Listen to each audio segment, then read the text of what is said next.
to the comic shop. I'll let you read about Cyclops. I'll have you spending all you got. Jawbreakers is looking hot. Zach.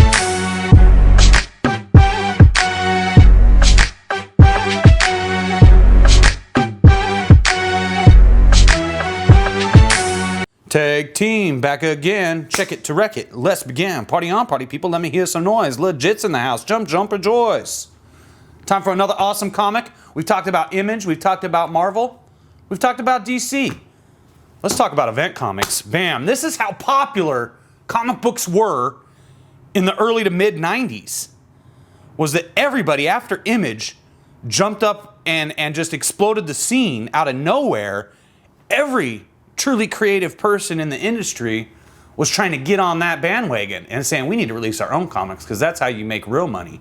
We can release our own comic books, forget Marvel, forget DC. We do our own comics, we move the needle, and we make a ton of money by making fans pay attention to cool looking comics with good stories. Now this is Event Comics Ash #1 by who? That's right, Joe Quesada, Jimmy Palmiotti. I don't even know if I said that right. Palmiotti? I think so. So they wrote the story together. Joe handles the pencils, Jimmy handles the inks. And instantly we start with a man on fire. This is issue #1, volume #1, November 1994. And we're starting with a man on fire, which we've talked about this before. What a great way to open a comic book. It's just like a movie. You open it in the middle of a scene. We don't know how the dude got on fire. We're going to have to play catch up. And that's what you want. You want to instantly suck the reader into your comic book because that's how you're going to help to move the needle for yourself and make a lot of dough in this industry. This one's called Burn, Baby, Burn. Disco Inferno. Burn, baby, burn. Burn that mother down. I said, burn, baby, burn. So here we got Backdraft, obviously. A lot of firefighters running around. Robert De Niro's not in this one, but that's okay. We've got, I'm not sure, this is a mime. This is, I Want to Be Joker. This is Anonymous, Guy Fawkes. Anonymous didn't exist back in the 90s. It's not Jigsaw, because Jigsaw didn't exist back in the 90s. But we've got this guy, and maybe we'll find out who he is. So basically, they come across this body. They save a baby. These brave firefighters save a child. And then they find one of their homies just burnt to a crisp. This fella named Ashley. So they rush him to the hospital. And they're all nervous, like, oh my gosh. Even this Boy Scout, this bearded Boy Scout, is nervous. And I guess with the orange, that actually he's a Cub Scout. Cub Scouts are orange and blue. So they walk into the room just like, oh no, what's gonna happen here?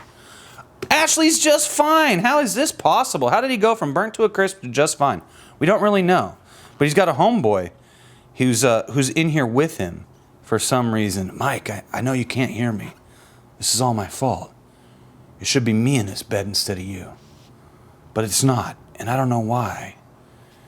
So he's just, he's sad, he's overcome, holding his hand. Did we save the baby? You saved his life, man, you saved his life. He's overwhelmed, overcome with emotion, holds his buddy's hand, and then we cut to 2 weeks later. Ashley's mom is like taking care of him in his dumpy apartment in New York. He's finally alone at last, and he's just so tired, he just passes out right on the couch. And he wakes up, with a ring, ring, ring, and a click and a beep, mom leaving a message on a machine. Back then we had what was called an answering machine. It would have a little tiny cassette tape, what was known as a cassette tape. You kids today know cassette tapes from Guardians of the Galaxy. But imagine a little tiny cassette tape. And it would record messages, and you have to play it back. Boop. You have one message. Hi, this is Ashley. Leave a message. Ashley, it's Mom. I'm fine. Don't forget about the chicken in the fridge. Goodbye, dear. So he wakes up, and his cats are just giving him the dead eye because he hasn't fed them all day. And basically, he's like shooting these wafts of, I don't know if this is electricity. It kind of looks like fire, and it kind of looks like smoke, but it's jagged and sharp like electrical surges, energy of some sort. All of a sudden, he just catches on fire. We don't have a clue what's going on, but he's clearly catching on fire. And he goes into some sort of weird dimension where he sees his dad, I guess, You're not a hero, Ashley. Stay back. I don't know what any of this means. Dad, come back. Ashley, stay back. Please don't leave me again. I need you. Please don't go, please. And he just passes out, wakes up with the cats, hovering over him. Still hasn't fed him. Very abusive. Then he heads down to the bar, sees some friends. Hot chick at the end of the bar. Barry Windsor-Smith drew that. Barry Windsor-Smith drew that. And Barry Windsor-Smith is one of the most famous comic book artists of all time, and I have never really understood why, because it never did anything for me. No disrespect intended. Just not my style. Not my style. But what I love is that Barry Windsor-Smith wrote this awesome little write-up for these guys. So check this out. The book you hold in your hands, Joe and Jimmy's Ash, is a good read and a fun book. I hope you agree. What you might not realize immediately is that it's also a symbol of our changing times. Dave Sim and Jim Steranko, Todd McFarlane and the Peonies have waved their free flag as proud precursors to the Reformation that is beginning to take a hold of our industry and our life's works. Joe Quesada and Jimmy Palmiotti have served in the ranks under several generals. They have carried their stripes and gained some battle scars along the way. Hunkered down in the trenches, smoke 'em if you got 'em. The question had to come up eventually. What are we fighting for, Jimmy? Beats the spam out of me, Jimmy replied, wiping off his pen nib. This is how revolutions begin. They upped and quit the battlefield, leaving the generals and the despots to fight it out for themselves. They have joined the ranks of the free and left the money-grubbing, backstabbing battlefields to the movers and shakers, for whom the art of comics is a bastion to be plundered. Wave your free flag high, Joe and Jimmy. Ash is your badge of honor. Barry Windsor-Smith. And that's really reflective of the industry at the time. I mentioned earlier, this is a direct result of Image Comics, and Barry Windsor-Smith saying it right here by referencing, Todd McFarlane. This is it. I don't know if this is Archer and Armstrong. I'm not sure if this is Thor and his boy slave. I'm not really sure what is up with that. But that's definitely Barry Windsor-Smith, and this is definitely an awesome little letter from him. So anyways, suddenly we're on the Brooklyn Bridge, and we've got these two chicks, and they're arguing, and they get in this accident, crunk, and she jumps out, she's so peeved, and she goes by this flammable truck, and it just explodes. And it doesn't make any sense why it explodes. And then we go back to Ash sleeping on the couch wearing his awesome Spawn jersey. And once again, turns into flames. And not really explaining what's happening. But he turns into, Ash. This character. We don't know what these things are on his head. We don't know why his hair turned black. Why he looks like, Freakazoid a little bit. But darker blue. But there he is. He jumps on this motorcycle. This is a pet peeve. Is you hand draw the letters in and numbers, but then here it's clearly printed. And I just don't know, why didn't you just do this here? It doesn't make sense to me. Just a little pet peeve though. So he races away on his motorcycle, races up to the bridge, trying to figure out what's going on. And out of nowhere, this demonic dragon lady-faced creature comes out of nowhere. Next issue, more cool stuff. So here's the thing. I'm going to go buy issue number 2 and issue number 3 because literally nothing has been explained plot-wise throughout this whole comic book, unfortunately. Here we got a guy on fire, right? Let's recap. Guy on fire, Jigsaw, Guy Fawkes, Jigsaw face. Don't ever see him again. Guy on fire. Guy's still on fire, They come in the room. Guy's just fine. Different guy on fire, but I don't know where did that guy come from? Because if this is Ashley, and this guy saved a baby, who is this guy? Who is Mike? And why is Ashley not burnt to a crisp anymore? Why is Ashley turning into this Ash character with the firepower? We don't know. It never is explained anywhere in here. Why does this suddenly explode just because she got out of her car and ran towards it? What does this panel here mean? Why is she screaming Teresa? This makes no sense. Where does this guy come from? It makes no sense. Nothing in this comic book has made any sense at all, but it's very pretty.